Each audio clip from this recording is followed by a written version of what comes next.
இந்த நாளில் உங்களுடன் நான் பேச போகிற என்னுடைய தலையங்கம் நகரத்தில் மகிழ்ச்சி. நகரத்தில் மகிழ்ச்சி என்ற தலையங்கத்தில் உங்களோடு நான் பேச போகிறேன். அப்போஸ்தலர் புத்தகத்தில் 8ஆம் அதிகாரம் 4-8 வசனம் தான் என்னுடைய முக்கிய நோக்காக இருக்க போகிறது. என்னுடைய இன்றைய நோக்கம் என்னவென்று சொன்னால், அதற்கு முதல்ல நான் விசேஷமாக இந்த பிரசங்க தொடரில், இந்த நாட்கள் நாங்கள் செய்கிற பிரசங்க தொடரில் எங்களுடைய மிஷன் சபைகளிலும் அவர்கள் எங்களோடு ஒன்று சேர்கிறார்கள். விசேஷமாக தமிழ் மொழி பேசுகிற உன்னாஸ்கிரிய சபையில் இந்த பிரசங்கத்தை கேட்கிறவர்களையும் நான் வரவேற்கிறேன். அதேபோல் மற்றும் விசேஷமாக இந்த காலகட்டத்தில் நாங்கள் போகிற பயணத்தில் இந்த ஒரு மாதமாக ஆண்டவர் எங்களை மிஷன் ஊழியத்தில் எவ்வாறு வழிநடத்துகிறார் என்று பார்க்கும் பொழுது, முதலாவது காரியம், போன கிழமை நாங்கள் பார்த்தோம், பாஸ்டர் நிரோஷன் பேசினார் மிஷன் ஊழியத்தை குறித்து. இன்று நான் உங்களுக்கு பேச போகிற காரியம் நகரத்தில் மகிழ்ச்சி. அப்போஸ்தலருடைய நடவடிக்கைகள், விசேஷமாக 8ஆம் அதிகாரம் 4-8. நாங்கள் ஆண்டவருடைய வார்த்தையை எடுத்து பார்த்தால் உங்களுக்கு பார்க்க முடியும். அப்போஸ்தலர் 1ஆம் அதிகாரம் 8ஆம் வசனம் தான் எங்களுடைய பிரதான வசனமாக இந்த காலகட்டத்தில் நாங்கள் போட்டிருக்கிற முக்கியமான ஒரு வசனம். அதே போல் மத்தேயு 28:18-20. இனி அப்போஸ்தலர் 1ஆம் அதிகாரம் 8ஆம் வசனம் நீங்கள் எடுத்து பார்த்தீங்கன்னா சொல்லுது, பரிசுத்த ஆவி உங்களிடத்தில் வரும் பொழுது நீங்கள் பலனடைந்து எருசலேமிலும் யூதேயா முழுவதிலும் சமாரியாவிலும் பூமியின் கடைசி பரியந்தமும் எனக்கு சாட்சிக்காரர்களாய் நீங்கள் இருப்பீர்கள் என்றார். இந்த வார்த்தையில் ஆண்டவர் கூறுகிற விஷயத்தை நாங்கள் எடுத்து பார்த்தால், பரிசுத்த ஆவியானவர் எங்களிடத்தில் வருகிற பொழுது நாங்கள் பலமடைந்து ஆரம்பிக்கிற இடம் எருசலம். எருசலம் என்றது ஒரு நகரம். ஒரு நகரத்தில் தான் ஆண்டவருடைய முதலாவது ஊழியம் ஆரம்பிக்கப்பட்டது. அதாவது புதிய சபை ஆரம்பிக்கப்பட்டு ஆண்டவருடைய மிஷன் ஊழியம் ஆரம்பிக்கப்பட்ட முதலாவது ஸ்தானம் எருசலம். ஒரு நகரமாய், ஒரு பட்டணமாய் இருக்கிறது. ஒரு பட்டணத்தில் இது ஆரம்பிக்கப்பட்டது. அன்று ஆரம்பிக்கப்பட்ட அந்த பட்டணத்தில் ஆரம்பிக்கப்பட்ட ஊழியம் ஆண்டவருடைய திட்டம். நாங்கள் சொல்லுவோம் வியூகம் என்று சொல்லுவோம், இல்லாட்டி உத்தி என்று நாங்கள் சொல்லலாம். அதாவது ஆண்டவருக்கு இதை எப்படி முழு உலகத்துக்கு கொண்டு போகிற விதம் எப்படி என்று நாங்கள் எடுத்து பார்த்தால், எங்களுக்கு அப்போஸ்தலர் புத்தகத்தை நீங்கள் வாசிக்கும் பொழுது மிக தெளிவாக நீங்கள் காணக்கூடிய ஒரு விடயம் என்னவென்றால், ஆண்டவர் அந்த முதல் சபையை பாவித்தார். ஒரு பட்டணம் அல்லாட்டி ஒரு நகரத்தில் இருந்து இன்னொரு நகரத்துக்கு நற்செய்தியை கொண்டு செல்வதுதான் ஆண்டவருடைய வியூகமாக இருந்தது. ஆண்டவர் அவருடைய ஊழியக்காரர்களை அவர்களுக்கு வழிநடத்திய விதம் அவர்களை ஒரு நகரத்தில் இருந்து இன்னொரு நகரத்துக்கு சென்று அந்த நகரத்தில் நற்செய்தியை சொல்லும்படி, அந்த நகரத்தில் நற்செய்தியை சொல்லுவதன் ஊடாக அந்த நகரத்தில் மகிழ்ச்சியை கொண்டு வர வேண்டும் என்பதுதான் தேவனுடைய சித்தம். அந்த நகரத்தில் மகிழ்ச்சி வருகிற பொழுது அது அந்த முழு உலகத்துக்கும் சுகத்தை கொண்டு வருகிறது. அது என்னுடைய பிரதான சிந்தனை. என்று நகரத்துக்கு மகிழ்ச்சியை கொண்டு வருகிற பொழுது அது உலகத்துக்கு சுகத்தை கொண்டு வருகிறது. இதான் தேவனுடைய திட்டம், இதான் தேவனுடைய வியூகம். அவருக்குள் இருந்த வியூகம், சபையை அவர் பாவித்த முக்கியமான விஷயம் என்னவென்றால், நகரங்களுக்கு அவர் மகிழ்ச்சியை கொண்டு வந்து உலகத்தை சுகப்படுத்தினார்.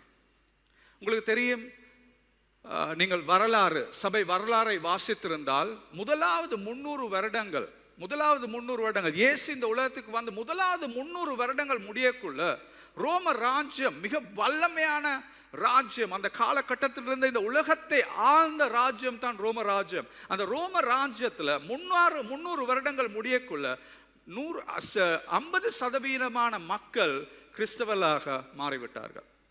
முதல் 300 வருடங்களுக்குள்ள என்னண்டு இது நடந்தது? 12 சீசர்கள், படிக்காதவர்கள், இயேசுவோடு இருந்த 12 படிக்காத சீசர்கள் இயேசு மரித்தது பின்பதாக, அதாவது கிட்டத்தட்ட 30ஆம் ஆண்டு அளவில், 33ஆம் ஆண்டு அளவில் இயேசு மரித்தார். அதற்கு பிறகு 40ஆம் ஆண்டு அளவில் இவர்கள் 35-40ஆம் ஆண்டு அளவில் இவர்கள் ஆரம்பித்த ஊழியம் 300ஆம் ஆண்டு வருகிற பொழுது, அதாவது 260 வருடங்கள் செல்வதற்கு முன்பதாக, இந்த படிக்காத ஒரு 12 சீசர்களோடு ஆரம்பிக்கப்பட்ட இந்த ஊழியம் முழு ரோம ராஜ்யத்திலும் 50% மக்களை இயேசுவை அவர்களுடைய சொந்த இரட்சகராக ஏற்றுக்கொள்கிற இடத்துக்கு கொண்டு வந்திருக்கிறது. எவ்வாறு இது நடைபெறப்பட்டது?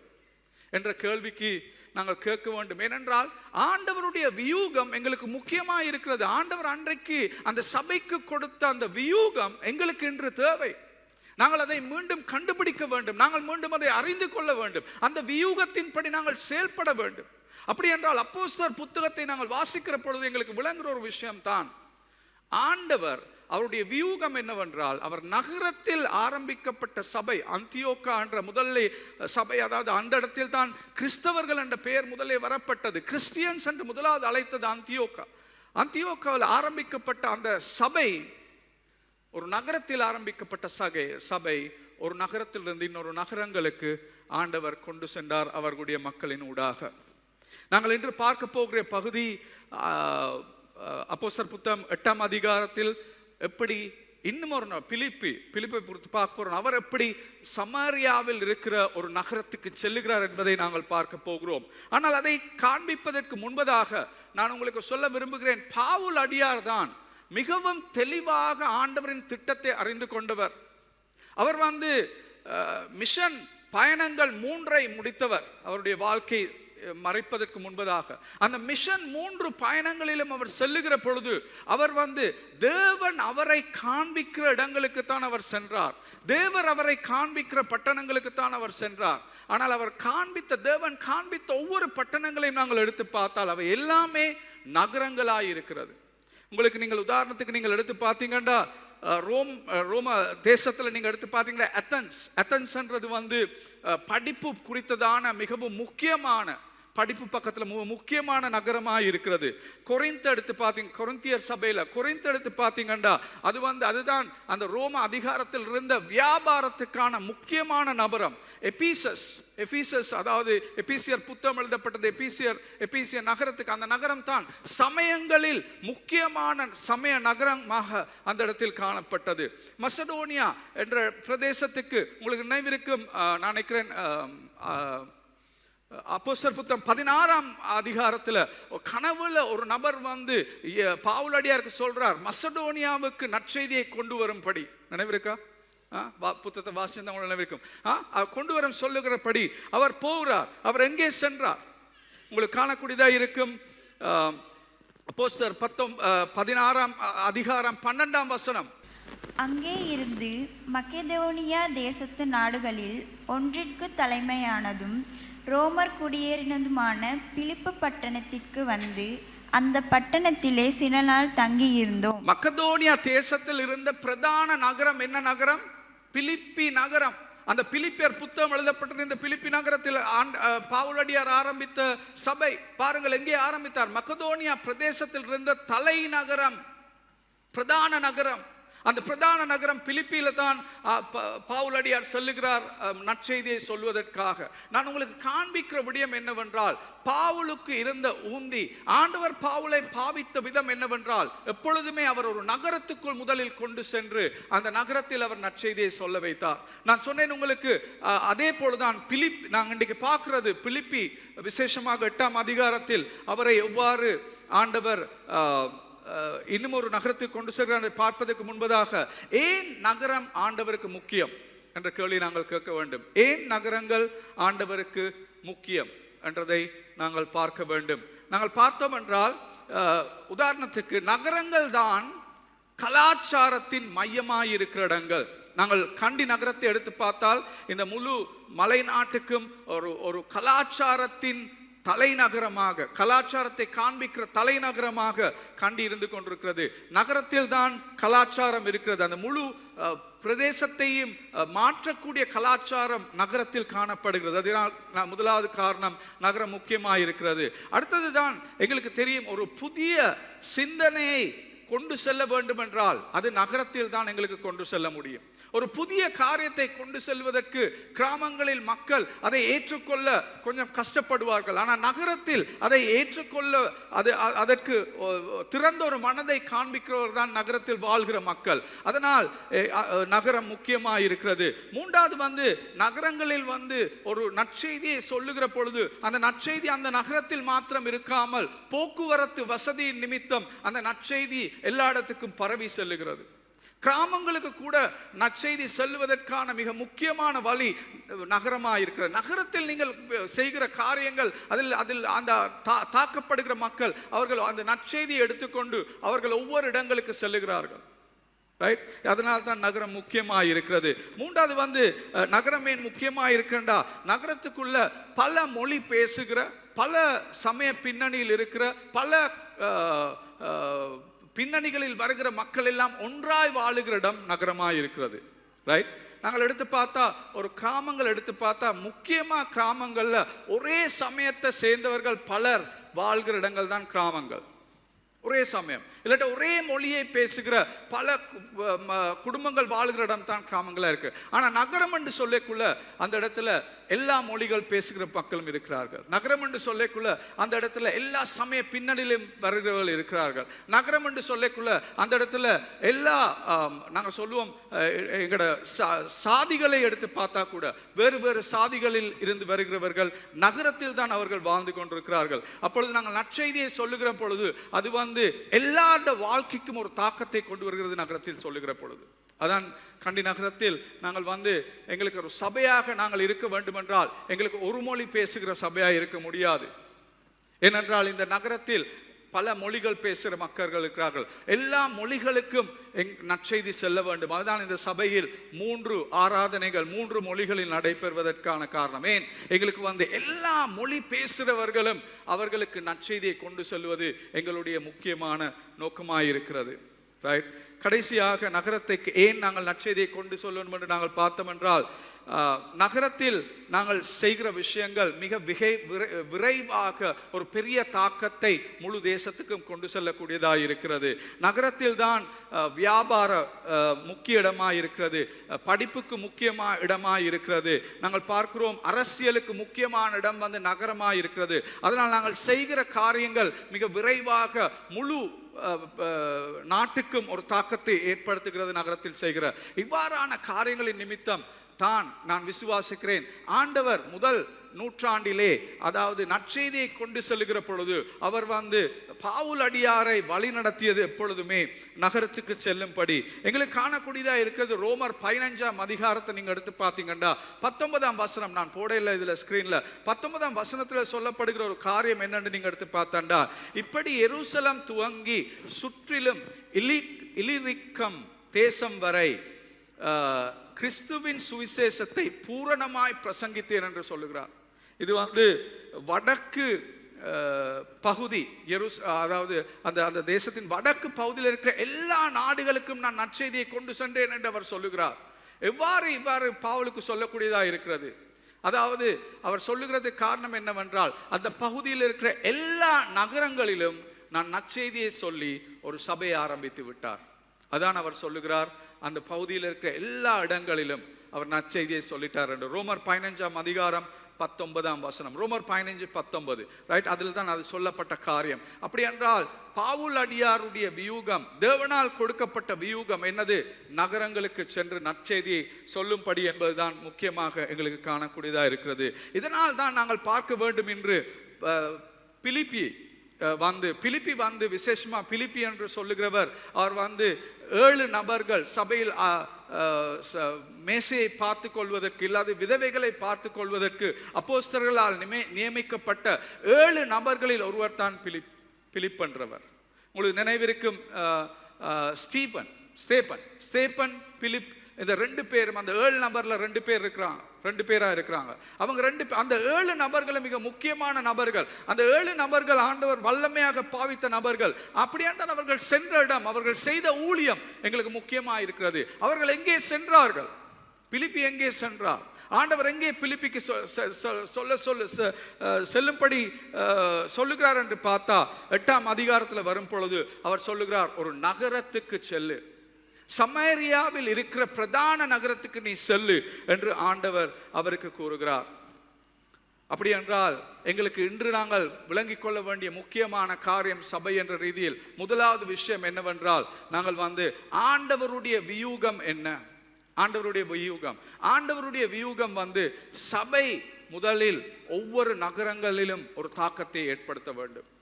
என்பது வியூகமாக இருக்கிறது. அப்படி என்றால் எங்களுக்கு கண்டி நகரம் ஒரு முக்கியமான ஒரு நகரமாக இருக்கிறது. கண்டி நகரத்தில் சபை என்ற வீதியில் நாங்கள் ஒரு பெரிய தாக்கத்தை ஏற்படுத்த வேண்டும் என்பது ஆண்டவருடைய சித்தமாக இருக்கிறது. கிட்டத்தட்ட 1,11,000 2025 ஆண்டு எடுக்கப்பட்ட சென்சஸ் கணக்கேடில் சொல்லப்படுகிறது, கண்டி நகரத்தில், அதாவது இந்த கண்டிக்குள்ள மாத்திரம் இருக்கிற நகர இடத்தில் 1,11,000 மக்கள் வாழ்ந்து கொண்டிருக்கிறார்கள். மிகவும் அதிகமான சனத்தொகை ஒரு சிறிய இடத்துக்குள் வாழ்ந்து கொண்டிருக்கிறார்கள். அந்த மக்களுக்கு நற்செய்தியை கொண்டு செல்வதற்கு, அந்த மக்கள் மத்தியில் மகிழ்ச்சியை ஏற்படுத்துவதற்கு ஆண்டவர் உங்களையும் என்னையும் அழைத்திருக்கிறார். இது முதலாவது விஷயம், இது முதலாவது காரியம் எங்களுக்குள் விளங்கிக் கொள்ள வேண்டிய.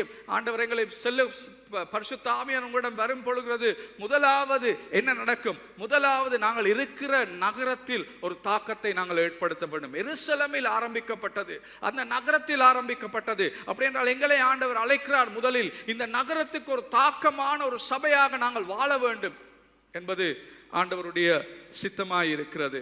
அப்போஸ்தலர் புத்தகம் 8ஆம் அதிகாரம் 5ஆம் வசனத்தை நாங்கள் வாசிப்போம். 5ஆம் வசனம். அப்பொழுது பிலிப் என்பவன் சமாரியாவில் உள்ள ஒரு பட்டணத்திற்கு போய் அங்குள்ளவர்களுக்கு கிறிஸ்துவை குறித்து பிரசங்கித்தான்.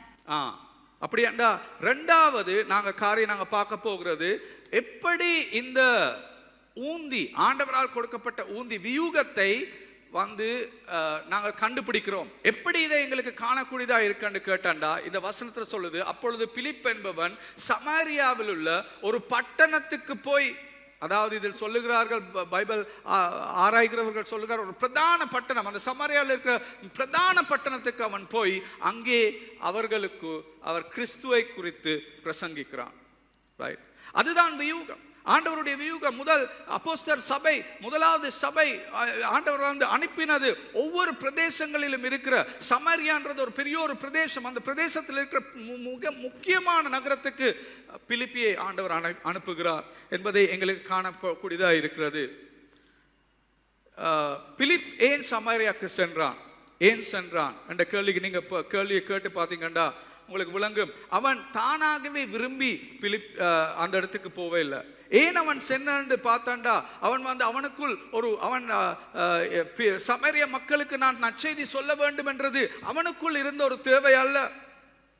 ஆனால் தேவனுக்கு தேவை இருந்தது இந்த நற்செய்தியை எருசலேமில் மாத்திரம் நிறுத்தாமல் அதுக்கு அங்கால் சென்று யூதேயா முழுவதிலும், எருசலேம் என்றது பிரதான பட்டணம், யூதேயான்றது அது முழு டிஸ்ட்ரிக்ட். கண்டி டவுன், அது அப்புறம் முழு டிஸ்ட்ரிக்ட் மாறி எருசலேம் என்றது பிரதான பட்டணம். ஆனால் யூதேயான்றது முழு டிஸ்ட்ரிக்ட். அதுக்கு அந்த டிஸ்ட்ரிக்டுக்கு போன பிறகு அடுத்த டிஸ்ட்ரிக்ட் தான் சமாரியா. அடுத்த டிஸ்ட்ரிக்டும் ஆண்டவர் அவர்களை சொன்னார். இதில் நீங்கள் பார்க்கக்கூடியதாக இருக்கிறது, நீங்கள் என்னுடைய பரிசுத்த ஆவியானவர் வருவது பொழுது நீங்கள் இதை செய்ய போகிறீர்கள். ஆனால் இந்த கிறிஸ்தவர்கள், எருசலேமில் நற்செய்தியை கேட்ட கிறிஸ்தவர்கள் எருசலேமிலே அவர்கள் சொகுசான வாழ்க்கை வாழ தொடங்கி விட்டார்கள். இப்போ முதல் சபையிலே இந்த பிரச்சனை இருந்துச்சு, எங்கட சபையில மட்டும் இல்லை. அவர்கள் எருசலேமில் சொகுசாக, இப்ப எல்லாரும் கிறிஸ்தவர்கள், எல்லாம் கிறிஸ்தவர்களாக மாறிக்கொண்டிருக்கிறார்கள். கிறிஸ்தவர்களுக்கு மத்தியில் நாங்களும் கிறிஸ்தவர்களாக, ஒரு பிரச்சனை இல்லை. இப்ப எல்லாரும் பிரதர் சிஸ்டர் என்று கழிச்சுட்டு எங்களுக்கு ஒரு பிரச்சனை இல்லாம இப்ப வாழக்கூடியதா இருக்குது. நாங்க வேறொரு இடம் போத்தவில்லை, வேறொரு ஆண்டவரை தெரியாத ஆக்களோட போனா பெரிய கஷ்டம். அவங்க அந்த சிலையை கும்பிடுவாங்க, இந்த சிலையை கும்பிடுவாங்க, அதை சாப்பிடுவாங்க, இதை அவங்களுக்கிட்ட எல்லாம் எங்களுக்கு போத்தவில்லை. நாங்க ஒண்டா இப்படியே வாழ்ந்துடுவோம் என்று வாழ்ந்துட்டு இருக்கிறாங்க. முதல் 8 அதிகாரத்தில் அதுதான் கதை. ஆனா 8ஆம் அதிகாரத்தில் கதை ஆண்டவர் மாத்திரார். என்னன்னு மாத்தினார்?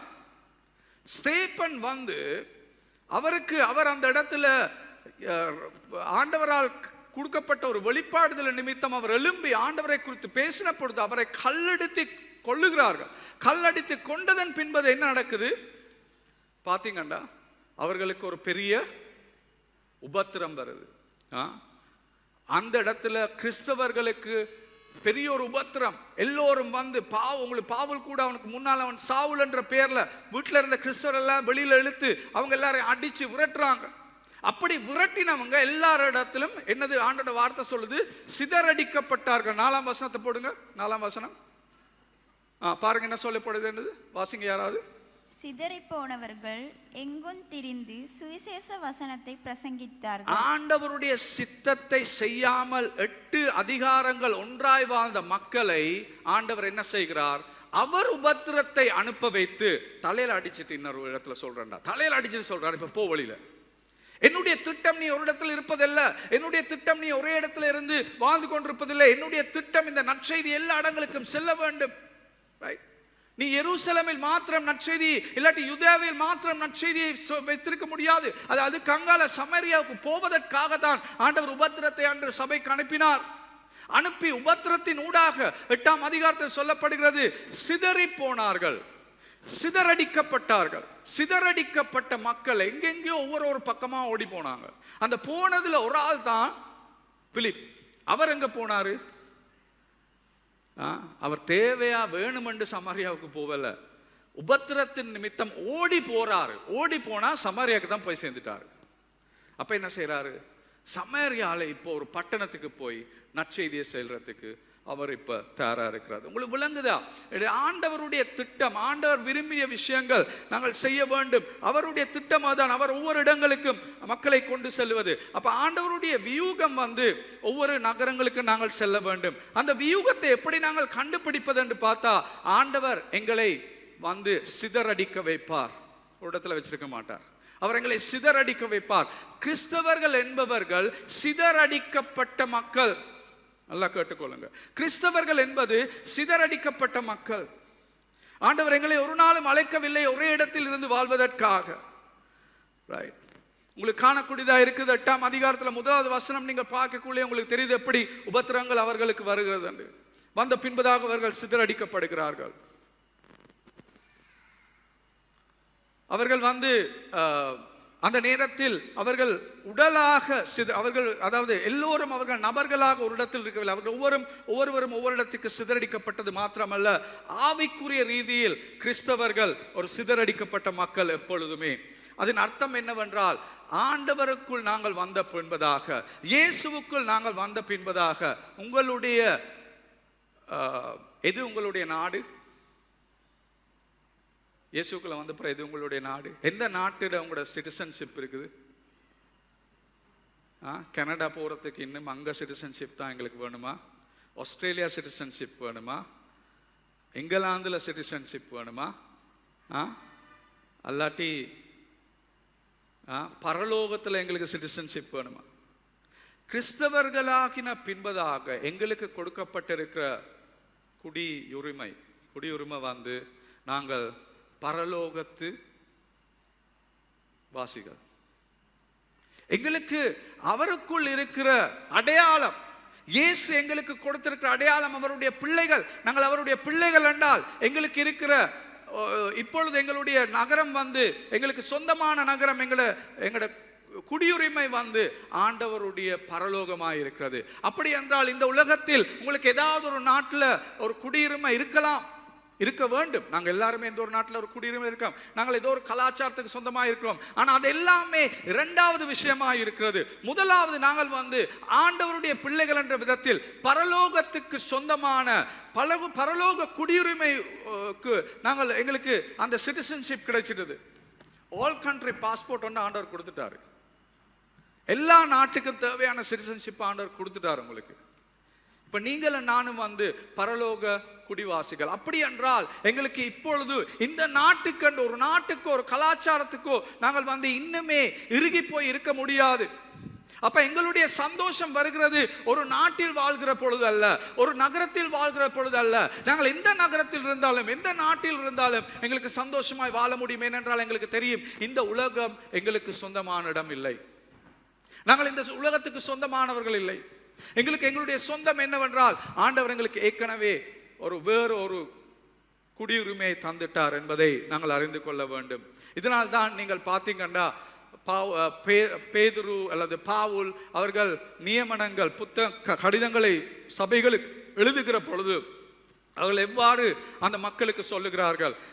நீங்க எடுத்து பார்த்தீங்கன்னா 1வது பேதுரு அல்லது யாக்கோப் புத்தகம் 1ஆம் அதிகாரத்தில் அவர் விசுவாசிகளை அவர் சொல்லுகிறார் எக்ஸைல்ஸ் அண்ட் எக்ஸைலண்ட். என்னது? பிரிந்து சிதறிப்போய் வாழ்கிறவர்களே என்றுதான் அவர் சொல்லுகிறார்.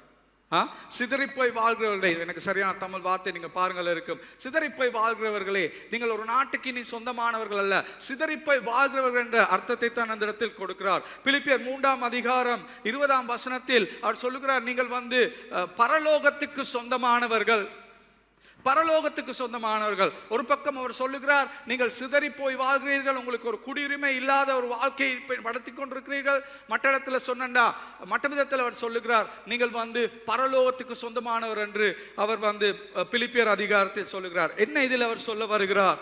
நீங்கள் கிறிஸ்தவர் ஆகின பின்பதாக, நீங்கள் கிறிஸ்தவர் ஆகின உடனே உங்களுக்கு இந்த உலகத்தில் உங்களுக்கு குடியுரிமைகள் எல்லாமே கைவிடப்பட்டு ஒரு புதிய குடியுரிமை உங்களுக்கு கொடுக்கப்படுகிறது. நீங்கள் ஒரு சிதறி போன வாழ்க்கை அதன் பின்பதாக வாழ வேண்டும். உங்களுடைய ஆவிக்குரிய ஸ்தானம் ஒரு சிதறி போன இடத்தில் நீங்கள் இருக்கிறீர்கள். உங்களுக்கு இனிமேல் ஒரு நாடோ ஒரு கிராமமோ ஒரு வீடோ உங்களுக்கு இதுதான் என்று ஒன்றுமே இல்லை. எங்க போறதுக்கு நீங்கள் தயார், எதை செய்வதற்கும் நீங்கள் தயார். இல்லாட்டி சிஸ்டர் அனாகிரிட்டா அந்த பார்த்தீங்க தானே, ஸ்வீடன் நாட்டில் எவ்வளோ அழகான வீடெல்லாம் இருந்துச்சு. 7700 கிலோமீட்டருக்கு அப்பால் பட்டு இலங்கை என்ற தேசமே அந்த நாட்களில் சிலோன் என்று சொன்னாலே ஆக்களுக்கு தெரியாது.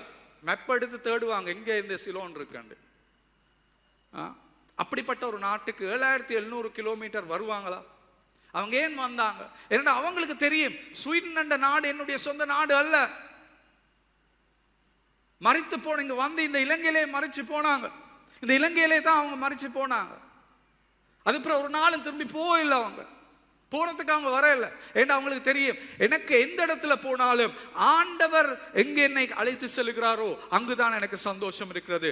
ஆண்டவர் எங்கே என்னை அழைத்து செல்கிறாரோ அந்த இடத்துல எனக்கு சந்தோஷத்தை கொண்டு வர முடியும் என்று இவர்கள் வாழ்ந்ததுக்கு காரணம் என்னண்டா, அவர்களுக்கு நல்லா தெரியும், அவர்களுடைய குடியுரிமை இந்த உலகத்தில் ஒரு தேசத்தில் அல்ல, அவர்களுடைய கலாச்சாரம் இந்த உலக கலாச்சாரத்தில் வருகிற பின்னணியில் அல்ல. அவையெல்லாம் முக்கியம். நான் சொல்றதுக்கு நல்லா கேட்டுக்கணும், நான் சொல்லல இதெல்லாம் முக்கியம் இல்லைண்டு. ஆனா அதற்கு அவர்கள் இறுகி போய் இருக்கவில்லை.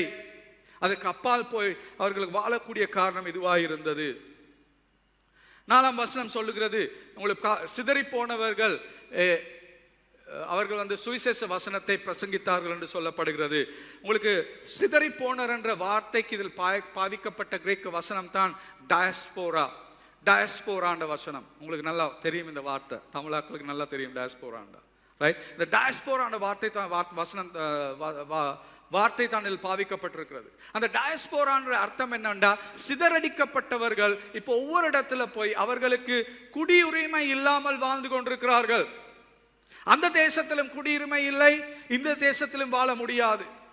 அப்படிப்பட்ட ஒரு வாழ்க்கை தான் டயஸ்போரா என்று சொல்லுகிறது. உங்களுக்கு நினைவிருக்கும், போன கிழமை பாஸ்டர் நிரோஷன் அவர் பிரசங்கிக்கும் பொழுது சொன்னார், 1983ஆம் ஆண்டு இலங்கையில் தமிழர்களுக்கு ஏற்பட்ட கலவரத்தின் நிமித்தம் நானும் அதற்கு முகம் கொடுத்தேன். எனக்கு நினைவிருக்கிறது, நீங்கள் எல்லாரும் உங்களுக்கு நினைவிருக்கலாம். எங்களுடைய வீடு எரிக்கப்பட்டது. நான் ஓடி போயிட்டு திரும்பி பார்த்தா வீட்டில் கூரை ஒன்றுமே இல்லை, எல்லாமே எரிஞ்சிட்டு இந்த சாமா எல்லாம் முடிஞ்சுது. இன்றைக்கு வரைக்கும் எனக்கு முதல் 5, 6, 7 வயசு வரைக்கும் எனக்கு எந்த ஒரு படம் கூட இல்லை. பிள்ளை காலத்தில் இருந்து எல்லாமே எரிஞ்சு போயிடுச்சு, ரைட்? உங்களுக்கு தெரியும், நாங்கள் எல்லாருமே இப்படிப்பட்ட சூழ்நிலைகளுக்கு நாங்கள் முகம் கொடுத்தது உங்களுக்கு நினைவு இருக்கும். அந்த நாட்களில் தமிழர்கள் சிதறடிக்கப்பட்டார்கள், தேசங்களுக்கு சென்றார்கள், ஒவ்வொரு தேசங்களுக்கு அவர்கள் சென்றார்கள். அப்படி சென்றவர்கள் சென்றது எப்படிப்பட்ட பின்னணியில இருந்து? அவர்கள் கிறிஸ்துவை தெரியாத பின்னணியில் தான் இந்த தேசத்தை விட்டு சென்றார்கள். அவர்களுக்கு கலாச்சாரத்தின் நிமித்தம், நான் வாழ்ந்தது யாழ்ப்பாணத்தில், அந்த ஒரு காலகட்டத்தில் வாழ்ந்தபடியால் எனக்கு தெரியும், சாதி என்பது ஒரு பெரிய விஷயம். சாதிகளின் பதிதான் மக்களோடு நாங்கள் கொடுக்கல் வாங்கல் செய்தோம். கீழ் சாதி மக்களோடு நாங்கள் ஒரு நாளும் கொடுக்கல் வாங்கல் செய்ய மாட்டோம். அப்படிப்பட்ட ஒரு வாழ்க்கை வாழ்ந்த இந்த தமிழர்கள் அந்த 1983ஆம் ஆண்டு அவர்கள் யுத்தத்தின் நிமித்தம் அடிக்கப்பட்டு அவர்கள் சிதறடிக்கப்பட்டு போனவர்களுக்கு என்ன நடந்துச்சு? அது உண்மையாவே ஒரு கஷ்டமான விஷயம் தான். எங்களுக்கு கஷ்டமான அனுபவம். ஆனா ஆண்டவர் ஒரு தீமை எல்லாத்தையும் நன்மையாக மாற்றுகிறவர். ஆமென். அப்படி போன மக்கள் இன்றைக்கு 160 நாடுகள்ல சபைகளை உருவாக்கி இருக்கிறாங்க. அப்படி போன இந்த தமிழ் மக்கள் இன்றைக்கு 160 நாடுகள்ல பட்டணங்கள்ல மிஷன் ஊழியத்தின் ஊடாக சபைகளை ஆரம்பித்திருக்கிறார்கள். ஆண்டவர் இந்த மக்களை பாவித்திருக்கிறார். சிதறி செல்லுகிறவர்களை ஆண்டவர் அவர்கள் செல்லுகிற இடங்கள் எல்லா இடத்திலும் கொண்டு அவர் வந்து பாவிக்கிற ஆண்டவராய் இருக்கிறார். இனி ஆண்டவருடைய வியூகத்தை நாங்கள் எடுத்து பார்த்தால், முதலாவது நகரமாய் பட்டணமாய் இருக்கிறது. அந்த பட்டணத்துக்கு நாங்கள் செல்லாவிட்டாலும் சில நேரங்கள்ல அவர் சூழ்நிலைகளை ஏற்படுத்தி எங்களை சிதறடிக்க வைப்பார். எத்தனை பேர் இந்த இடத்துல உங்களோட சொந்த இடம் கண்டி இல்லை, ஆனா நீங்க கண்டிக்கு வந்திருக்கிறீங்க? கையொத்தி காட்டுங்க. நானும் இந்த கை மேல தான் இருக்கு பாருங்க. கிட்டத்தட்ட இந்த சபையில அரைவாசிக்கு மேல இந்த இடத்துல இருக்கிறவங்க உங்களோட நகரம் கண்டி இல்லை, ஆனா நீங்க கண்டிக்கு வந்திருக்கீங்க. எத்தனை பேர் கண்டிக்கு வந்தீங்க? பாஸ்டர் நான் கண்டிக்கு வந்தது ஆண்டவர் என்ன அழைச்சிருக்கிறாரு கண்டிக்கு வந்து இருக்க சொல்லி, கண்டியில போய் கண்டியை ஆசீர்வதிச்சு ஒரு மிஷன் ஊழியத்துல கண்டியை நல்லா கட்டி எழுப்பணும்னு தான் பாஸ்டர் இந்த வீட்டை விட்டுட்டு வந்தேன். எத்தனை பேர்? உங்களோட சூழ்நிலை தான் உங்களை கண்டிக்கு கொண்டு இருக்கிறது. சில பேர் உங்களுக்கு கண்டி வரவே உங்களுக்கு ஆசையே இல்லை, தேவையும் இல்லை, ஏதோ ஒரு காரணத்தால கண்டியில் கொண்டு விட்டுட்டாங்க.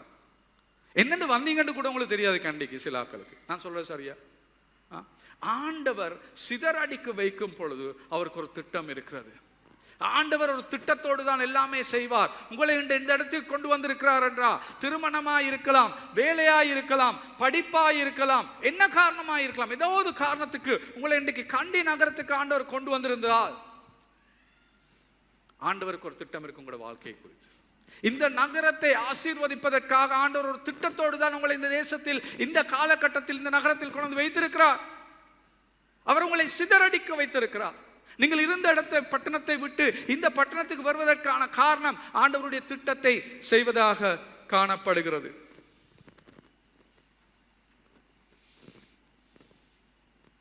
நாங்கள் முதலாவது பார்த்த ஆண்டவருக்கு ஒரு வியூகம் இருக்கிறது. இரண்டாவது அந்த வியூகத்தை எப்படி நாங்கள் கண்டுபிடிப்பது. இப்ப நாங்கள் பார்க்க போற கடைசி விஷயம் வந்து ஆண்டவருடைய இந்த வியூகத்தை எப்படி நாங்கள் செயல்படுத்துவதற்கு எங்களுக்கு தேவையான மிக முக்கியமான விஷயம் ஆண்டவருடைய வல்லமை. அந்த வல்லமை எங்களுக்கு தேவை. நாங்கள் பார்ப்போம் 5ஆம் வசனத்திலிருந்து 8ஆம் வசனம் வரைக்கும் நாங்கள் வாசிக்க போகிறோம். 5லிருந்து 8 வரைக்கும். அப்பொழுது பிலிப் என்பவன் சமாரியாவில் உள்ள ஒரு பட்டணத்திற்கு போய் அங்குள்ளவர்களுக்கு கிறிஸ்துவை குறித்து பிரசங்கித்தான். பிலிப்பு செய்த அதிசயங்களை ஜனங்கள் கேள்விப்பட்டு கண்டு அவனால் சொல்லப்பட்டவைகளை ஒருமனப்பட்டு கவனித்தார்கள். அநேகரில் இருந்த அசுத்த ஆவிகள் மிகுந்த சத்தத்தோடே கூப்பிட்டு அவர்களை விட்டு புறப்பட்டது. அநேக திமிர்வாதக்காரரும் சப்பானிகளும் குணமாக்கப்பட்டார்கள். அந்த பட்டணத்திலே மிகுந்த சந்தோஷம் உண்டாயிற்று. பாருங்க, ஆண்டவர் செயல்பட தொடங்கினோன்னு அந்த பட்டணத்துல எப்படி முடியுது? 8வது வசனம். இதுல இருந்தா இந்த தலையங்கம் வந்துச்சு. அந்த பட்டணத்தில் மிகுந்த சந்தோஷம் உண்டாயிற்று. ஆண்டவர் உங்கள் வாழ்க்கையிலும் என் வாழ்க்கையின் ஊடாக ஒரு பட்டணத்தில் செயல்பட ஆரம்பித்தால், ஒரு நகரத்தில் செயல்பட ஆரம்பித்தால், அது அந்த நகரத்துக்கு சந்தோஷத்தை கொண்டு வரும். நகரத்தில் சந்தோஷம் தேசத்துக்கு சுகம். நகரத்துக்கு வருகிற சந்தோஷம் தேசத்துக்கு வருகிற சுகமாய் காணப்படுகிறது. ஆண்டவர் உங்களையும் என்னையும் இன்று கன்றி நகரத்தில் வைத்திருப்பதற்கான காரணம் இந்த நகரத்தில் சந்தோஷத்தை கொண்டு வருவதற்காக ஆண்டவர் எங்களை வைத்திருக்கிறார். எத்தனை பேருக்கு விளங்குது நான் சொல்றேன்? எத்தனை பேருக்கு விளங்குது? நாங்கள் நல்லா விளங்கிக் கொள்ள வேண்டும் இந்த விஷயம். உங்களை ஆண்டவர் ஏதோ தானோ ஒன்று இந்த இடத்துக்கு கொண்டு வைக்கல. உங்களே ஏதோ தானோ உண்டு, உங்களுக்கு வேற வழி இல்லாதபடியா நீங்க கண்டி நகரத்தில் இன்றைக்கு வாழ்ந்து கொண்டிருக்கல. ஆண்டவர் உங்களை கண்டி நகரத்தில் வச்சிருக்கிறாருண்டா அதற்கு முக்கியமான காரணம் என்னவென்றால், ஆண்டவருக்கு வேணும் இந்த நகரத்துக்கு சந்தோஷத்தை கொண்டு வருவதற்காகவே ஆண்டவர் உங்களை வைத்திருக்கிறார். நீங்கள் தான் ஆண்டவருடைய மனிதன், நீங்கள் தான் ஆண்டவரால் தேர்ந்தெடுக்கப்பட்ட நபர். இந்த நகரத்துக்கு சந்தோஷத்தை கொண்டு வருவதற்கு ஆண்டவர் உங்களின் ஊடாகத்தான் செயல்பட போகிறார். வேற ஒருவரின் ஊடாகவும் செயல்பட முடியாது. பிலிப்பி என்ற ஒரு நபரின் ஊடாக அந்த பட்டணத்துக்கு ஆண்டவர் சந்தோஷத்தை கொண்டு வந்தார். ஆண்டவருக்கு ஒரு நபர் போதும் ஒரு பட்டணத்துக்கு சந்தோஷத்தை கொண்டு வருவதற்கு. உங்கள் ஒவ்வொருவருடைய வாழ்க்கையிலும் ஆண்டவருடைய திட்டம், சித்தம் என்னவென்றால், இந்த நகரத்தில் நீங்கள் சந்தோஷத்தை கொண்டு வர வேண்டும். கண்டி நகரத்தின் வரலாற்றை நாங்கள் எடுத்து பார்த்தோம்னா, கண்டி நகரம் வந்து எல்லாருமே கண்டி நகரத்தை கொள்ளையடித்திருக்கிறார்கள். அதில் எதை எடுக்க முடியுமோ எடுத்துட்டு போயிருக்கிறாங்க. வெளிநாட்டில இருந்து வந்தவங்கல இருந்து எல்லாமே அப்படித்தான். இன்றைக்கு சில வேளை இந்த நகரத்தில் வாழ்றவங்க எல்லாருமே கேட்குற கேள்வி, எனக்கு என்னத்தை இந்த நகரத்துல இருந்து பெற்றுக்கொள்ள முடியும்? எனக்கு என்னது இந்த நகரத்திலிருந்து எடுத்துக்கொள்ள முடியும் என்று நாங்கள் பார்த்துட்டு இருக்கிறோம். எதை எனக்கு பெற்றுக்கொள்ள முடியும், இந்த நகரம் எனக்கு என்னத்தை கொடுக்கும் என்று நாங்கள் பார்த்து கொண்டு வாழ்ந்து கொண்டிருக்கலாம். ஆனால் ஆண்டவர் எங்களுக்கு கதைச்சு சொல்றார், நான் உன்னை இந்த நகரத்துக்கு கொண்டு வந்திருப்பது இந்த நகரத்திலிருந்து காரியங்களை பெற்றுக்கொள்வதற்காக மாத்திரமல்ல. நான் இந்த நகரத்துக்கு உன்னை கொண்டு வந்ததுக்கு காரணம், இந்த நகரம் உனக்கூடாக மகிழ்ச்சி அடைய போகிறது, இந்த நகரம் உனக்கூடாக சந்தோஷப்பட போகிறது, அதற்காக நான் உன்னை அழைத்திருக்கிறேன் என்று ஆண்டவர் சொல்லுகிறார். அதை எப்படி செய்ய போகிறார்? அதற்கு தான் நற்செய்தியின் வல்லமையை உங்களுக்கு கூடாக ஆண்டவர் கொண்டு செல்ல போகிறார். பிலிப்பி கிறிஸ்துவை பிரசங்கித்தான். முதலாவது ஆரம்பிக்கிறது அப்படிதான். பிலிப்பி அந்த பட்டணத்தில் கிறிஸ்துவை பிரசங்கித்தான், நற்செய்தியை சொன்னான். நற்செய்தியை சொல்லுகிற பொழுது நற்செய்தியோடு வருகிற அடையாளங்கள் அது காணப்பட்டது, சுகவீனங்கள் நடைபெறப்பட்டது, அசுத்தமான ஆவிகள் அந்த அந்த வாழ்க்கைகளை விட்டு போனதை நாங்கள் காணக்கூடியதாக இருக்கிறது. ஆனால் அதுக்கு முன்பதாக நீங்கள் ஒன்று அறிந்து கொள்ள வேண்டும், இந்த பிலிப்பி என்றவர் யார்? அவருடைய வாழ்க்கையினூடாக ஆண்டவர் இப்படிப்பட்ட அற்புதங்களை செய்து அந்த நகரத்துக்கு அவர் சந்தோஷத்தை கொண்டு வந்தாலும், அவர் நற்செய்தி கொண்டு வந்த இந்த மக்கள், பிலிப்பி யார்? இந்த மக்களுக்கு பிலிப்பி ஒரு யூதன். அவன் இந்த சமாரியா என்ற தேசத்துக்கு வருகிற பொழுது, யார் இந்த சமாரிய மக்கள் என்று நீங்கள் கேள்விப்பட்டாண்டா? அந்த காலத்தில் வரலாற்றில் நடந்த அசீரியன் என்ற ஒரு தேசம் அந்த முழு யூத மக்களையும் தங்களுக்கு கீழ் கொண்டு வந்த நேரத்தில் வரலாற்றை பற்றி நான் உங்களுக்கு சொல்றேன்.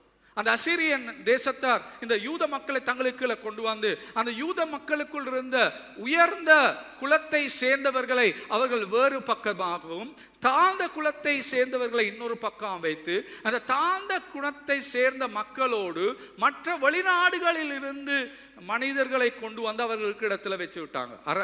விசேஷமாக அராபி தேசத்தில் அந்த பக்கத்தில் இந்த மக்களை கொண்டு வந்து அவங்களுக்கு மத்தியில் அவங்க வாழ இடம் விட்டாங்க. அது வாழ இடம் விட்டோன்னு என்ன நடந்துச்சுன்னா, இந்த கீழ் சாதி, அந்த காலத்தில் கீழ் சாதி என்று சொல்லப்படுகிற இந்த யூத மக்கள் வந்து அந்த நபர்களோடு திருமணம் முடிச்சு அவங்களோட திருமணம் முடிச்சதால அவங்க எல்லாருமே அரை யூதர்கள் என்று அழைக்கப்பட ஆரம்பித்தார்கள். They are not fully Jews, half Jews. அரை யூதர்கள் என்று அழைக்கப்பட்டார்கள். அவர்கள் வந்து அசுத்தமானவர்கள் என்று சொல்லப்பட்டது. உங்களுக்கு தெரியும், பழைய ஏற்பாடுல அசுத்தமான நபர்களுக்கு தேவ ஆலயத்துக்குள் செல்ல முடியாது. அவர்கள் செல்ல வேண்டும் என்றால் அவர்கள் பலி செலுத்த வேண்டும். ஆனால் பலி செலுத்த முடியாத அசுத்தவர்களும் அவர்கள் மத்தியில் இருக்கிறார்கள். பலி செலுத்தினாலும் உள்ளுக்கு செல்ல முடியாது. விசேஷமாக நாங்கள் சொல்லுவோம் லெப்பர்ஸ், குஷ்டரோகம் இருக்கிறவர்களுக்கு பலி செலுத்தினாலும் அவர்களுக்கு ஆலயத்துக்குள் செல்ல முடியாது, அது சுகமாகும் வரைக்கும். அதே மாதிரி தான் திருமணத்தில் இவ்வாறாக அவர்கள் யூத இனத்தை திருமணம் முடிக்காம வேறு இனத்தோடு திருமணம் முடித்தவர்கள் அப்படித்தான், அவர்களுக்கு எவ்வளவு பலி செலுத்தினாலும் ஆலயத்துக்குள் செல்ல முடியாது. அப்படிப்பட்ட ஒரு குழுதான் இந்த சமாரியா என்று சொல்லப்படுகிற மக்கள். அந்த சமாரி ஸ்திரீயின் கதை உங்களுக்கு நினைவு வரும், ரைட்? அவர்களுக்கு ஆலயம் இல்லாதபடினால கெரிசிம் என்ற பகுதியில் தங்களுக்கு தாங்க இன்னொரு ஆலயத்தை கட்டிட்டாங்க. ஏன்னா அவங்களுக்கு இந்த ஆலயத்துக்கு போக முடியாது.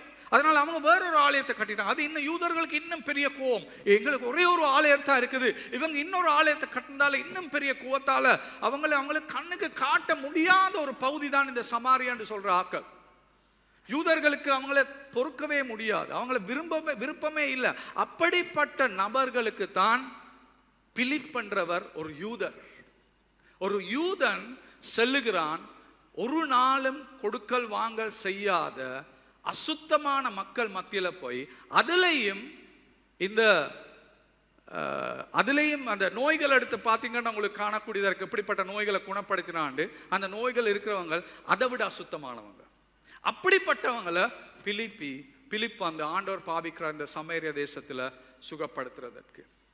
அப்போ எங்களுக்கு இதில் காணக்கூடிய விஷயம் என்னென்றால், நாங்கள் காண்றோம் ஆண்டவருடைய வார்த்தை பிலிப்பை அனுப்புகிற பொழுது அவர் வந்து சாதி பார்க்கவில்லை, மதம் பார்க்கவில்லை, எந்த குலம் என்று அவர்களை பார்க்கவில்லை. எவ்வளவு எதிரிகளாக இருந்தாலும் அந்த எதிரிகள் மத்தியில் சென்று ஆண்டவர் அவர்களுக்கு ஊழியம் செய்வதற்கு அவரை அழைத்தார்.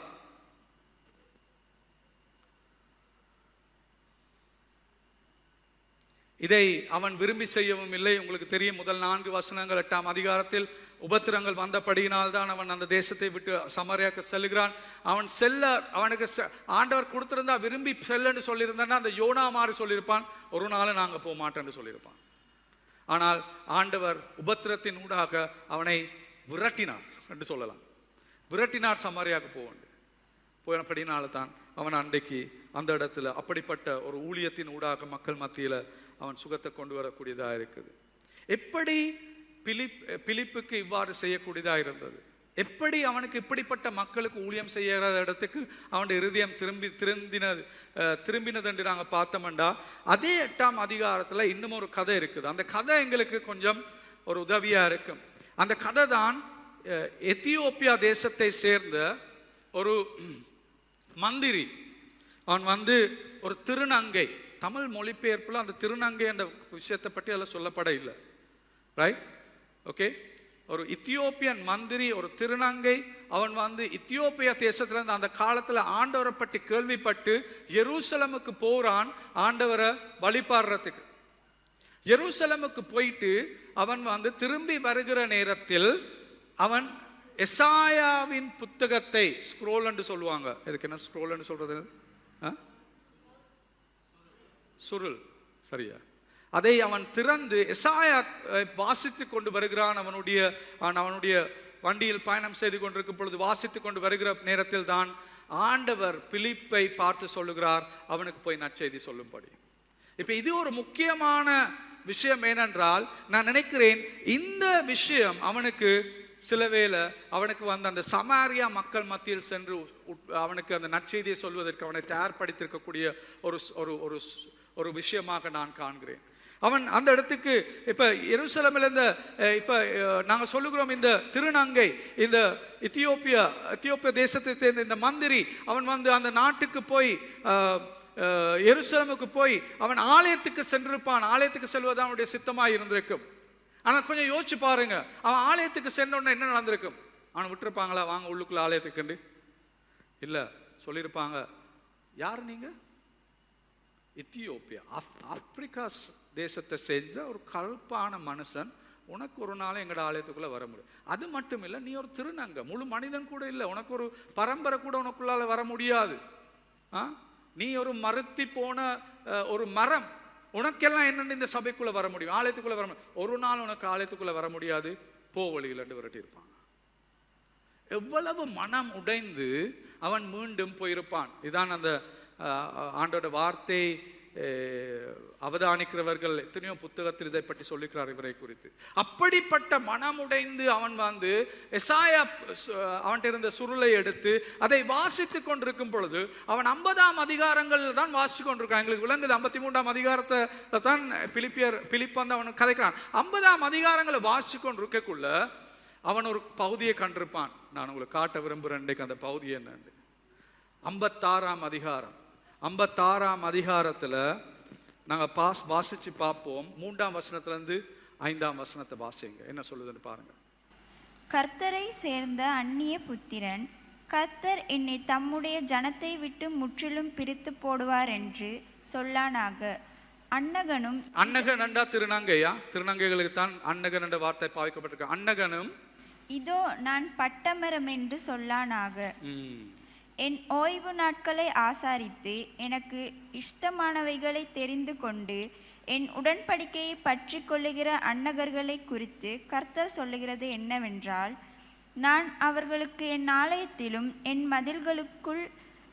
மதில்களுக்குள்ளும் குமாரத்திகளுக்குரிய இடத்தையும் கீர்த்தியும் பார்க்கிலும் உத்தம இடத்தையும் கீர்த்தியும் கொடுப்பேன் என்றும் அழியாத நித்திய நாமத்தை அவர்களுக்கு அருளுவேன். பாருங்க என்ன சொல்றாரு ஆண்டவர். இந்த திருநங்கைகளை குறித்து ஆண்டவர் 56ஆம் அதிகாரத்தில் 3ஆம் வசனத்தில் 5ஆம் வசனம் வரைக்கும் அவர் சொன்ன விஷயத்தை திரும்பி பாருங்க. திரும்பி போங்க 3ஆம் வசனத்துக்கு. 3 வசனத்துக்கு போங்க. கர்த்தரை சேர்ந்த அந்நிய புத்திரன், அப்படியாண்டா வேறு தேசத்தை சேர்ந்தவர்கள் ஒரு குழு, அவர்களையும் அதாவது இவன் வந்து எத்தியோப்பியா தேசத்தை சேர்ந்தவன், இவனுக்கு ஒரு நாளும் ஆண்டவருக்குள்ள வர முடியாது. அவருடைய முதலாவது அடையாளம் வந்து எத்தியோப்பியா தேசத்தை சேர்ந்த, ஆப்பிரிக்கா தேசத்தை சேர்ந்த ஒருவன். கர்த்தரை சேர்ந்த அந்நிய புத்திரனும், கர்த்தர் என்னை தம்முடைய ஜனத்தை விட்டு முற்றிலும் பிரித்து போடுவார் என்று அன்னகனும். இந்த ரெண்டுமே அவனுடைய அடையாளம். அவன் ஒரு அந்நியர், அவர் ஒரு அன்னகன். அந்நிய அன்னகன், அந்த ரெண்டு அடையாளம் இருக்கிற இந்த நபர் வாசிக்கக்குள்ள என்ன சொல்லுதண்டா, இதோ நான் பட்ட மரம் என்று சொல்லானாக. அவன் என்ன சொல்லுறான்டா, நான் பட்டு போன ஒரு மரமாயிருக்கிறேன், எனக்குள் இருந்து ஒரு பரம்பரைகள் கூட வர முடியாது, நான் பட்டு போன ஒரு மரம். ஆனால் ஆண்டவர் சொல்லுறார், நீ அப்படி சொல்ல வேண்டாம். அடுத்த வசனத்துக்கு போனால் அவசரம் என்ன சொல்றதுன்னு பாருங்க.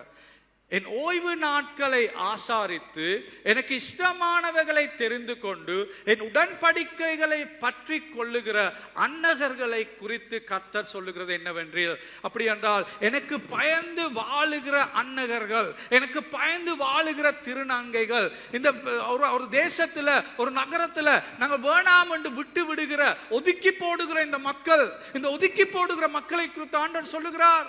இந்த ஒதுக்கி போன மக்களை குறித்து எனக்கு ஒரு திட்டம் இருக்கிறது. அவர்கள் யார் என்று சொல்லக்குள்ள 5ஆம் வசனத்துல பாருங்க, அவர் சொல்லுகிறார் ஒரு முக்கியமான விஷயம். நான் அவர்களுக்கு என் ஆலயத்தில் என் மதில்களுக்கும் குமாரர்களுக்கும் குமாரத்தி உரிய இடத்தையும். அதாவது குமாரர் குமாரிகள் யாரு? ஆண்டோட குமாரர் குமாரிகள் யாரு? சொல்லுங்க சொல்லுங்க சபை, டக்கட்டு சொல்லுங்க. யார் ஆண்டோட குமார குமாரிகள்? நாங்கள் தான், நீங்க தான் ஆண்டோட குமாரரும் குமாரிகள். என் மதில்களிலும் குமாரர் குமாரியருக்கும் இடத்தையும் கீர்த்தியையும் பார்க்கிலும், அதையும் பார்க்கிலும், உங்களுக்கும் எனக்கும் கொடுத்த கீர்த்தியை பார்க்கிலும் உத்தம இடத்தையும் கீர்த்தியையும் கொடுப்பேன். கொஞ்சம் யோசிச்சு பாருங்க. எருசலம் ஆலயத்துக்கு போய் புறக்கணிக்கப்பட்டு விரட்டப்பட்ட இந்த திருநங்கை, இதை வாசிக்கக்குள்ள அவனுக்கு என்ன நடந்திருக்கும்? இந்த வாசிக்குள்ள என்ன நடந்திருக்கும்? யோசிச்சு பாருங்க என்ன நடந்திருக்கும். ரைட்? என்றும் அழியாத நித்திய நாமத்தை அவர்களுக்கு அருளுவேன். என்றும் அழியாத நித்திய நாமத்தை அவர்களுக்கு அழுவேன். நீங்க வாசி பார்த்தா உங்களுக்கு தெரியுமா அது பிறகு என்ன நடக்குதுன்னு. அவன் வந்து இதை வாசிட்டு இருக்கக்குள்ள அவனுக்குள்ள இது யாரை பற்றி சொல்லப்படுது, இது யார் இதை சொன்னது, யார் இந்த நபர் இதை சொன்னது, எனக்கு தெரிஞ்சு கொள்ள வேணும், இது யார் என்று கேட்டுக்கொண்டிருக்கும் பொழுது பிலிப் வந்து அந்த வண்டிக்குள்ள ஒரேடியா ஏறி சொல்றான், நீ வாசிக்கிறது உனக்கு விளங்குதா? நீ வாசிக்கிறது உனக்கு விளங்குதா? என்னண்டப்பா எனக்கு விளங்கும், யாராவது சொல்லி கொடுத்தா தானே தெரியும். நானும் எவ்வளவோ குழப்பத்தில் இருக்கிறேன். என்ன வந்து யூதர்கள் சபைக்குள்ள வர வேண்டாம் என்று விரட்டி போட்டாங்க. அதே சமயத்தில் அதே எசாயா சுருள்ல சொல்லுது, என்ன ஆண்டவர் எனக்கு ஒரு உயர்ந்த இடத்தை கொடுத்திருக்கிறார். இதை என்னண்டு விளங்கி கொள்றது? யார் இந்த ஆண்டவர்? பதில் என்ன கொடுக்கிறார்? பதில் என்ன கொடுக்கிறார் பாருங்க. அப்போஸ்தலர் புத்தகம் 8ஆம் அதிகாரம் 32-33 தான் பதில் கொடுக்கப்படுகிறது. அவன் வாசித்த வேத வாக்கியம் என்னவென்றால், அவர் ஒரு ஆட்டை போல அடிக்கப்படுவதற்கு கொண்டு போகப்பட்டார். மயிர் கத்தரிக்கிறவனுக்கு முன்பாக சத்தமிடாதிருக்கிற ஆட்டுக்குட்டியை போல அவர் தமது வாயை திறவாதிருந்தார். அவர் தம்மை தாழ்த்தின போது அவருடைய நியாயம் எடுத்து போடப்பட்டது. அவருடைய ஜீவன் பூமியிலிருந்து எடுபட்டு போயிற்று. அவருடைய வம்சத்தை யாராலே சொல்லி முடியும் என்பதே. இதில் வந்து கடைசியாக எங்களுக்கு காணக்கூடியதா இருக்கிறது, இந்த திருநங்கைக்காக இயேசு தன்னுடைய வாழ்க்கையை கொடுத்திருக்கிறார் என்பது இந்த வார்த்தையிலிருந்து அவன் காண்கிறான். இந்த திருநங்கை, இந்த புறக்கணிக்கப்பட்டு இந்த அவனால் விரட்டி விட்ட இந்த நபரின் வாழ்க்கைக்காக தன்னுடைய வாழ்க்கையை இயேசு கொடுத்திருக்கிறார். எங்களுக்கு நகரங்களுக்கு போகும் பொழுது நகரத்தில் சந்தோஷத்தை இதை வாசித்து இதை அவனுக்கு விளங்கப்படுத்தி அடுத்த வார்த்தைகளை வாசிட்டு போனீங்கன்னா உங்களுக்கு விளங்குது. அவன் தண்ணியை கண்ணன்னு சொல்றான், என்ன ஞானஸ்தானம் செய். அவன் ஞானஸ்தானம் செய்து முடிந்த உடனே அடுத்த வார்த்தையை வாசி பாருங்க என்னண்டு. அடுத்த வார்த்தையை வாசி பார்த்தா உங்களுக்கு வரும், அவன் மிக சந்தோஷத்துடன் மீண்டும் எகிப்து தேசத்தை நோக்கி செல்லுகிறான். அவன் மிக சந்தோஷத்துடன். சபை, இந்த காலை நேரத்தில் இந்த நகரத்தில் புறக்கணிக்கப்பட்டு வேதனையில் அழுது கொண்டு, வேதனையில் அவர்கள் இன்னுமே புண்படுத்தப்பட்டு, இன்னுமே மக்களால் பிரிக்கப்பட்டு ஒதுக்கப்பட்ட மக்கள் இன்றும் பார்த்து கொண்டு இருக்கிறார்கள். எனக்கு யாரு நற்செய்தியை கொண்டு வர போகிறார்கள், எனக்கு யாரு நற்செய்தியை சொல்ல போகிறார்கள், யாரு எனக்கு இந்த ஆண்டவரை குறித்து சொல்லித்தர போகிறார்கள் என்று இன்றைக்கு காலையிலே எழும்பி பார்த்துட்டு இருக்கிறாங்க.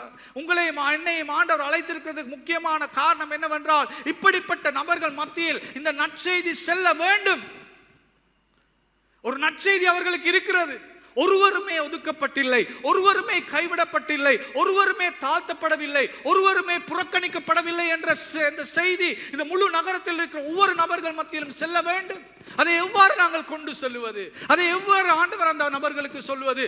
பிலிப்பி போல கீழ்ப்படிந்து குரலை கேட்டு ஆண்டவரின் குரலுக்கு கீழ்ப்படிந்து செல்லுகிற நபர்கள் எங்களுக்கு தேவையாயிருக்கிறது. கடைசி எப்ப ஆண்டவர் உங்களுக்கு பேசினார், போய் அவனுக்கு நற்செய்தியை சொல்லுன்னு எப்ப பேசினார்? ஆண்டவர் பேச மாட்டாரா உங்களுக்கு? அவருக்கு தேவை இல்லையா இந்த நகரத்தில் இருக்கிற மக்களை தொடுறதுக்கு? என்னண்டு பேசுறது பாஸ்டர், எந்த தலையில தான் 125 பிரச்சனை இருக்குதே, அதை யோசிச்சுட்டு இருக்கக்குள்ளே இந்த நேரம் போதே என்னண்டு அவர் எனக்கு பேசுறது? ஆண்டவர் இன்றைக்கும் பேசிக்கொண்டிருக்கிறார். இப்படிப்பட்ட புறக்கணிக்கப்பட்ட வேதனையில் வாழ்ந்து கொண்டிருக்கிறவர்களுக்கு நற்செய்தியை கொண்டு செல்லும்படி ஆண்டவர் பேசிக்கொண்டிருக்கிறார். ஆண்டவரின் குரல் கேட்குதா? ஒரு நகரத்தின் சந்தோஷம் ஒரு தேசத்தின் சுகம். ஒரு நகரத்தின் சந்தோஷம் ஒரு தேசத்தின் சுகம். அந்த நகரத்துக்கு சந்தோஷத்தை கொண்டு வரக்கூடிய ஒரே மக்கள் யார் தெரியுமா? யார் தெரியுமா? யார் தெரியுமா? கொஞ்சம் விளம்பி திரும்பி அங்கால பாருங்க, வெளியில எங்கேயாவது இருக்கிறாங்களாண்டு. அவங்க எல்லாமே இருக்கிறது இந்த மதிலுக்குள்ளதான். உங்களால மாத்திரம்தான் இந்த நகரத்துக்கு சந்தோஷத்தை கொண்டு வர முடியும். நேரம் வந்திருக்கிறது, நேரம் வந்துட்டது. எழும்புங்க, ஆண்டவருடைய குரலை கேளுங்க, போங்க. சொல்றது 20 கிலோமீட்டர், 30 கிலோமீட்டர், 200 கிலோமீட்டர், 7000 கிலோமீட்டர், ஆண்டவர் அழைக்கலாம் எத்தனையோ கிலோமீட்டர் போறதுக்கு. சொல்றது நான் சிதறடிக்கப்பட்டவன் என்று இதே நகரத்தில் வாழ்ந்து கொண்டிருப்பது. சிதறடிக்கப்பட்ட ஒரு கிறிஸ்தவன் என்ற மனப்பான்மையில் இதே நகரத்தில் வாழ்ந்து கொண்டிருப்பது தான் செல்லப்படுத்த அல்லது அனுப்பின மக்கள் அப்படிதான் வாழ்ந்து கொண்டிருப்பாங்க. அவங்களுக்கு இங்க இருந்தாலும் உண்டு, எங்க இருந்தாலும் உண்டு. ஆனா இருக்கக்குள்ள அந்த இடத்துல ஆண்டவருடைய வார்த்தையை கொண்டு சொல்லணும், ஒரு தாக்கத்தை ஏற்படுத்தணும். அதுதான் அவங்களோட ஆசை. நாங்கள் எழுந்திருப்போம்.